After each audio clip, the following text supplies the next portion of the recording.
Hello and welcome to this week's episode of Build Value by Choice. I'm your host, Nana Bonsu, President and CEO of Infinite Horizons Incorporated. Our website is www.infhorizons.com. We help business owners increase the value of their business so that they can exit using whatever options that they have, or even if they want to pass it on to their children. So you go ahead and give us a look over and let us know how we may be able to assist you. As part of our 1-year anniversary, we're giving away free gifts. So go ahead and let us know what you think and that you've subscribed to it, and we'll be back in touch with you. Also, you can always join the conversation on our Facebook community page.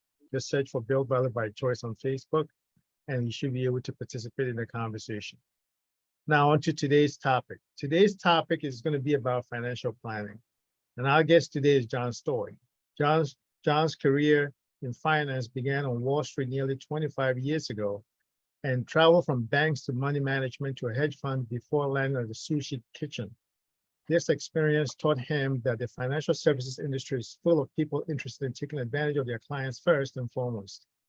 After stepping away from business to raise a child, he watched the financial industry meltdown in 2008 and came to a realization that a financial advisory working for the best interest of his customers would be worth every penny of its fees. Welcome to Build Value by Choice, John. Oh, thank you for having me on.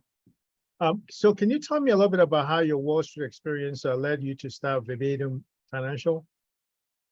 Yeah, and it's I sure will, because it's really, everybody has an origin story of some nature, right? And this was mine. I joined Wall Street right out of college, graduated in '92, and I was on a trading desk 2 weeks after I graduated. I didn't even take off.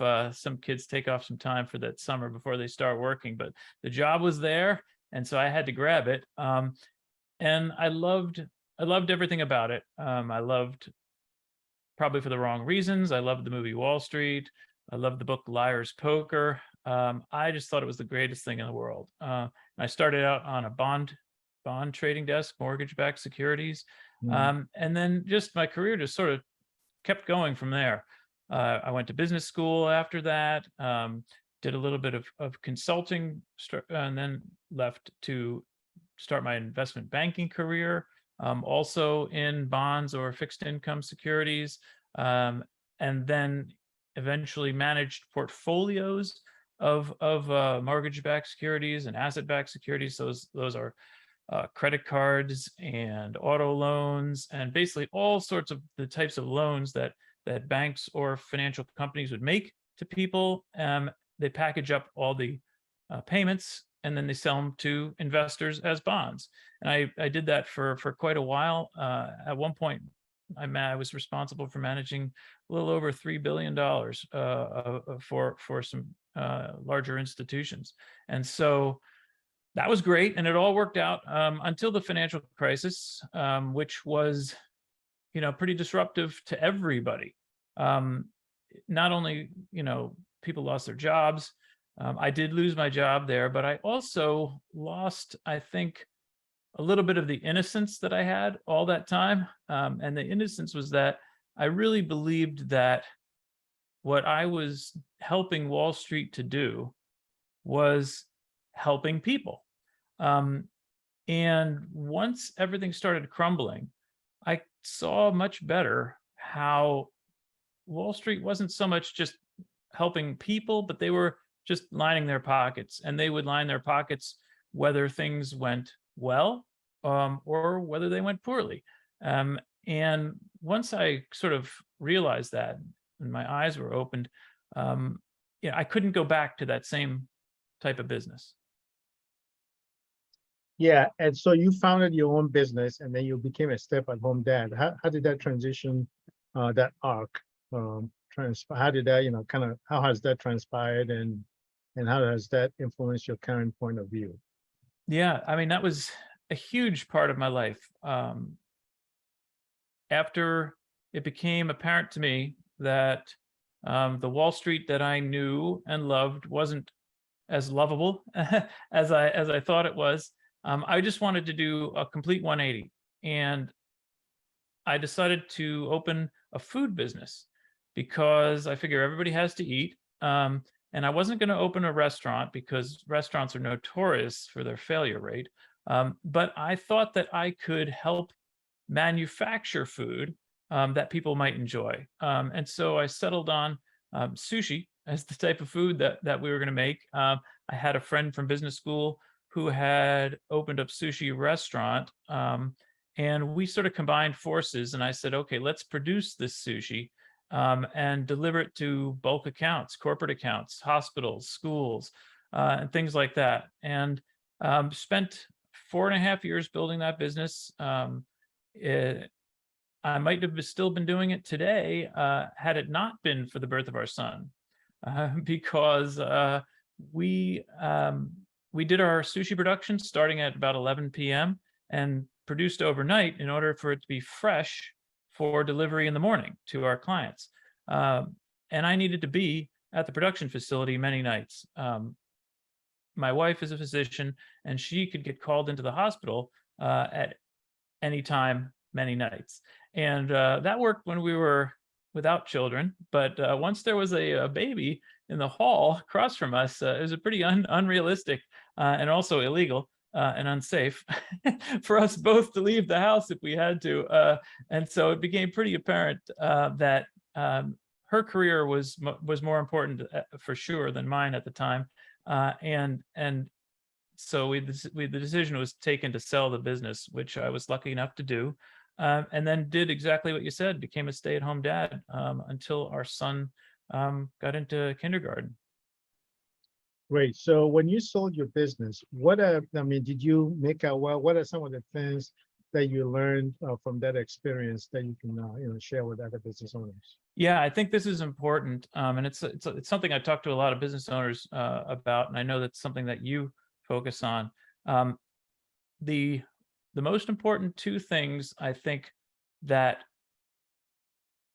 occurs to me when I was building the business and then when I was preparing to sell it. The first is that I wanted to build a book of business that I could show would exist even after I walked out the door.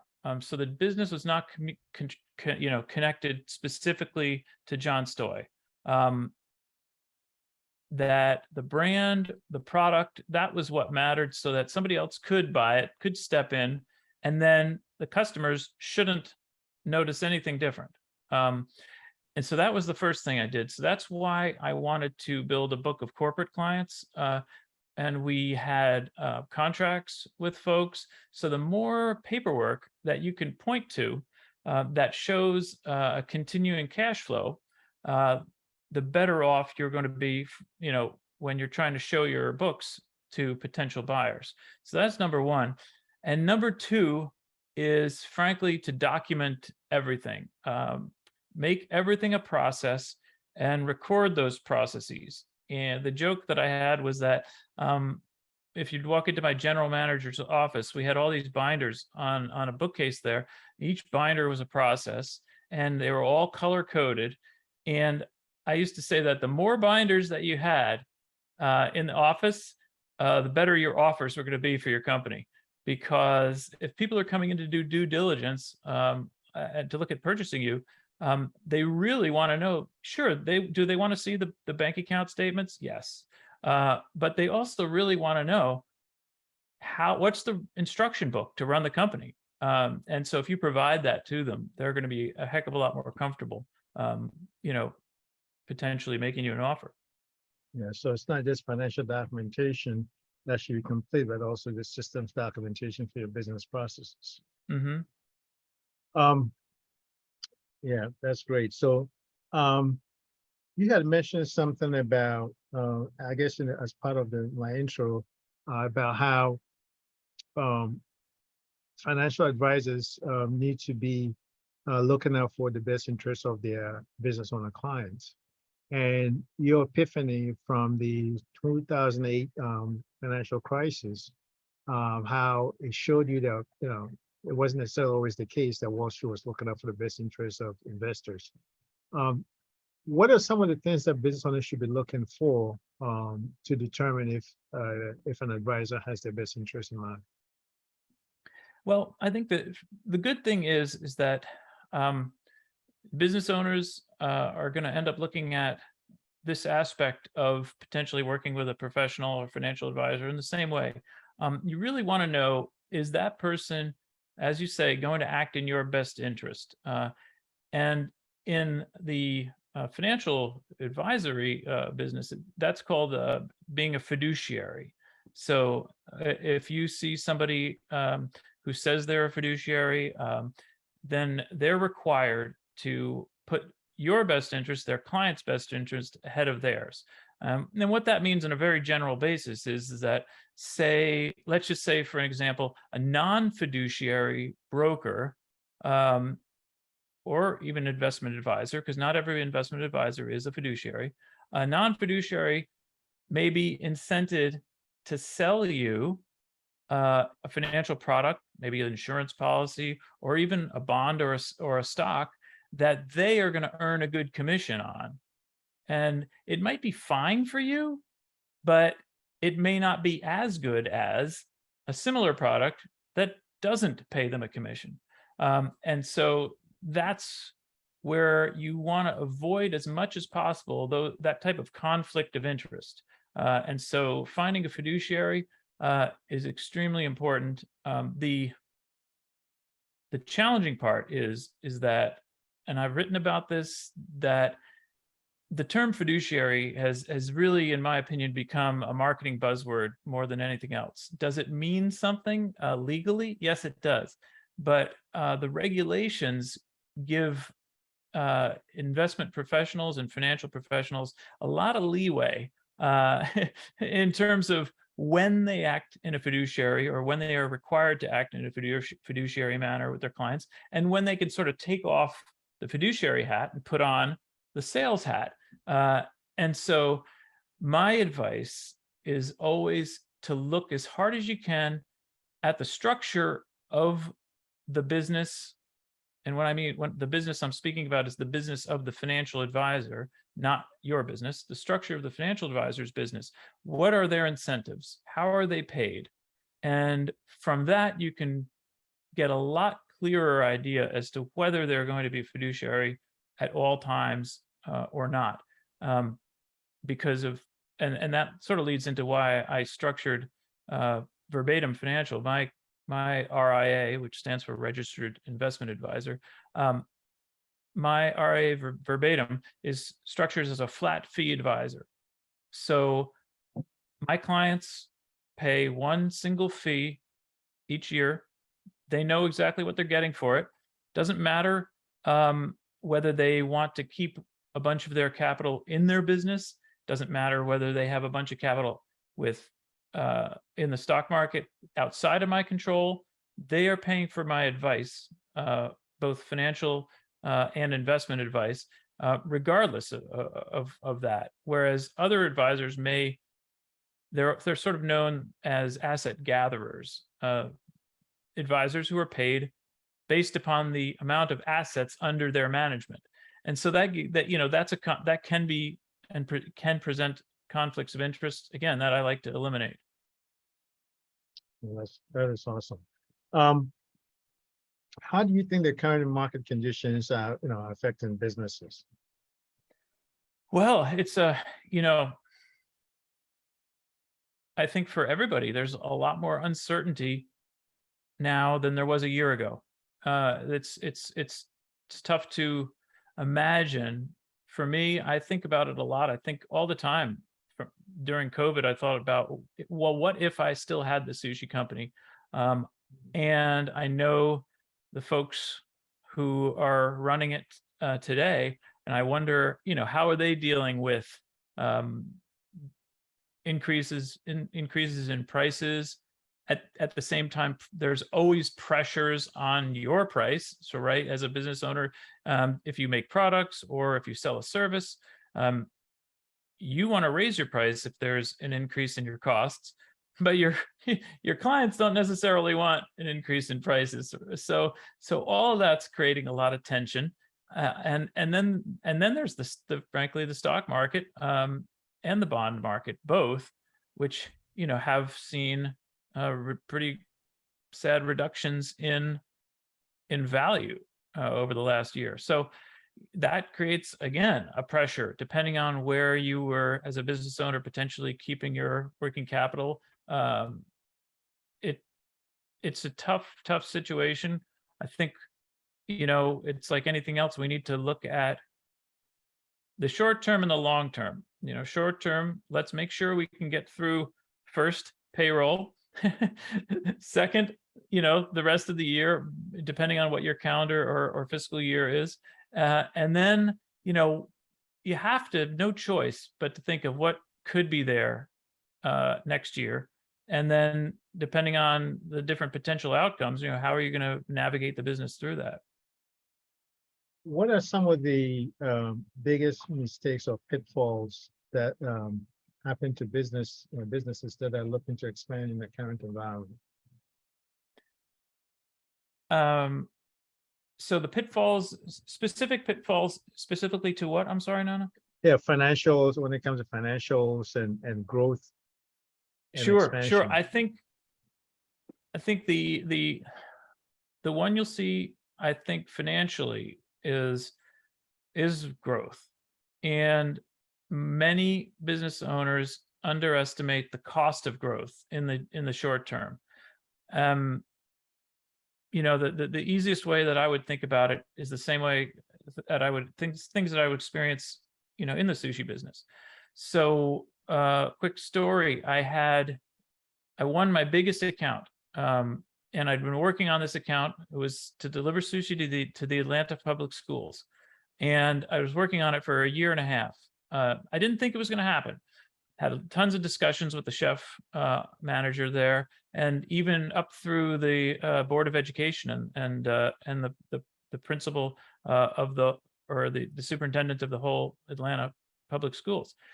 I didn't think it was going to happen. Then August one year, I got a call, and they said, "Okay, guess what? We want to do it. We need you to deliver 60,000 pieces of sushi on Tuesday, August whatever, 16th."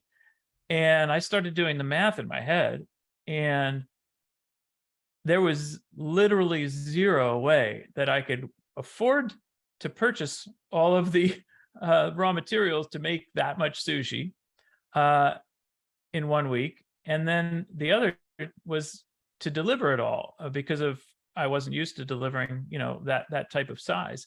That's the type of thing that luckily I was able to negotiate with them to space it out and make some changes. But if I had agreed to that, because either I was excited or I was afraid to lose the account or something like that, that could have put me under, because they didn't end up being the fastest payers, right? Because of all businesses depend upon, speed of payment. And the interesting thing is that I learned, and I think many of your clients and your business owner listeners understand, that the bigger the company, often the longer they wait to pay you, because if you're a small business, you're lower on their list to pay. And so things like that. So if you don't have a lot of access to working capital, lines of credit, if you expend a lot of your money during this growth phase, and then the money doesn't come back in quickly enough, that can end up being some pretty rocky situations. So when it comes to building up different lines of credit to kind of give you the flow that you need during those kind of arbitrage, periods where, big businesses may not be paying on time. What are some of the options that business owners should look into? Especially sometimes credits can get tightened. What are some of it? I mean, it happened in 2008 and I believe 2012 also. Yep. So what are some, and a lot of businesses ended up kind of folding because of that. So what are some of the things that you've seen work or you recommend for business owners? So there's different things that work, and there's probably fewer things that I recommend. sadly the easiest thing, and frankly for small businesses, it's often the only option, is to keep an amount of cash in a very specific segregated working capital account that you don't touch. Even if you need a new, you might need a new printer in the office. You can't touch that for for the printer or the swag that you might want to give away to employees or whatever, because that has to be there in an emergency. If you dip into it and then the emergency comes, it's failed in its whole goal. If you get bigger and you're big enough to have a relationship with a bank, local banks are, and where you can develop a personal relationship, that can be better than you being a nameless person, because they might not, at a larger bank, they might not understand the stresses that you might be under temporarily. So that credit line perhaps could be more dependable from a local bank. And then there are options, companies that do things like factoring, but those get really, really expensive. And so it's tough to recommend that. But if you need to pull a ripcord, it's not a bad idea to start the relationships with those companies well before you intend to use them, and even if you never intend to use them, because the paperwork can, in order to get approved to even do an expensive type of financing like factoring, can take so long, as that could then put you out of business. Yeah. Now, what are some of the questions that a business owner can ask? Maybe 2 or 3 questions they can ask a financial advisor to make sure it's the right fit for them. Sure. So fit is going to be always a personal thing. So that's just going to be talking to somebody, and do you feel comfortable speaking with them? So fit is very, very important. But you may feel perfectly comfortable talking to somebody, and then when you ask them, so how do you get paid? I mean, that's literally the first and easiest question to ask. And if they don't give you a straightforward answer, that's red flag number 1. And number 2, just like you want to know, and your clients want to know how they're going to pay you and what you're going to provide for their payment, you really want to be clear in your mind what you're getting for your money, and how are you paying for whatever you're getting. And that sounds simplistic, but it's true, because of then when I go and I think about in financial advisory, again, there's basically 3 ways to pay a financial advisor. The vast majority of them charge a percentage of however many of your dollars they manage. The average is about 1%. Some charge more, and thankfully some are beginning to charge less. But so that would be, just to make the math easy, if you had $1 million and this investment advisor is going to help you manage that $1 million, they would charge you $10,000 a year. That might seem okay, and it might seem to make sense. But that one, it results in potential conflicts of interest, because what if there's a scenario where you're thinking of buying a new building for your business, and you need to take $500,000 out of your investment account to buy that building? The advisor knows that if he recommends that to you, his fee is going to go down by 50% that as soon as you make that purchase. And so the advisor may have an incentive to recommend that you take out a loan instead of liquidate your investment account. Now, I don't know which is going to be the right answer for you, but all I know is that the question in the back of my head was this: if he recommends the loan, was it because the loan was the better answer for you, or was it the better answer for him? So that can be the problem, a conflict of interest with the assets under management model. The second problem is that suppose your business does just a heck of a hugely profitable year, and you deposit another $1 million with him. Now your fee is $20,000 a year. Is he doing any different work for you from one year to the next simply because your business was profitable and you decided to invest another $1 million? The quick answer is no. Your advisor should be doing the same work that he was doing for you regardless. So that's a problem with the AUM model. Then there is also my model, the flat fee model, which in my opinion, it eliminates, again, several of those conflicts of interest that go along with potentially the assets under management model. Whereas you know exactly what you're paying for. I'm doing my best job for all my clients every year. They all get the same level of attention. So guess what? They all pay the same fee. That's transparent. That's easy. I think it's easier, frankly, for business owners to understand than your average sort of man on the street looking for investment advice, which is nice, because as a former business owner, I do enjoy working with business owners.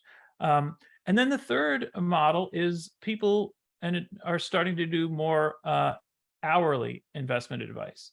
So you could work with an investment advisor on an hourly basis. I don't personally do that. That also eliminates those assets under management type conflicts of interest. But at the same time, my concern with that is, we've all, or a lot of us, have worked with attorneys. They typically bill by the hour. And if you've worked with an attorney, you know that feeling when you're on the phone with your lawyer and you're like, geez, uh-oh, that's another $300. Right. And so I don't want any of my clients to ever feel like they have to hang up the phone with me because they're worried about getting charged for another hour or another 15 minutes of time or anything like that. But that can be a very appropriate way for people to source investment and financial advice. Nothing against it. Wonderful. Well, thank you so much, John. Really appreciate your insights. Clearly, it's about making sure your financial documentation, your systems are in order, asking those 3 key questions to financial advisors to make sure that they align with your goals and your vision, and making sure that you properly have reserves, capital reserves in place to protect yourself from the downside. Any advice, and how can people get in contact with you if they want to learn more about what you do, and maybe even see if they can work with you? Sure. So people can easily get in touch with me by going to my website. That's verbatimfinancial.com. They can also, for better or for worse, I'm on a lot of social media, and all my handles are the same. It's at Stojboj, STOJBOJ. I got that off from a nickname I had during college. So I'm everywhere at Stojboj. But the thing that I often suggest that business owners do if they ever get a chance to get their head above water, because I know how you could just go from payroll to payroll and from sales call to sales call, not being able to look at your own personal life from a big picture. If you can't get a chance to come up for air, try to talk to somebody if you haven't gotten a financial plan for your personal life in order, because I'm speaking from experience. During the 4 years or so that I ran my sushi business, I practically ignored my personal financial life, with the exception of just doing my taxes. And it definitely put me behind the 8 ball on a few things. And so that's just something I say, if you can get somebody to help you with it and have them simplify it for you, the less complexity, the better. The less complexity, the cheaper it's going to be. The cheaper it's going to be, the more of your own money you're going to keep in your pocket. And then you can concentrate on your own business. And imagine if you didn't have to worry about what was going on outside the business financially in your life. Well, that's great. And we're gonna have all your information in the show notes as well. So in case people are driving and they can't get to that information right away. So anyways, thanks again, John. Really appreciate your insights. And for everyone, that's it for this week. See you next week.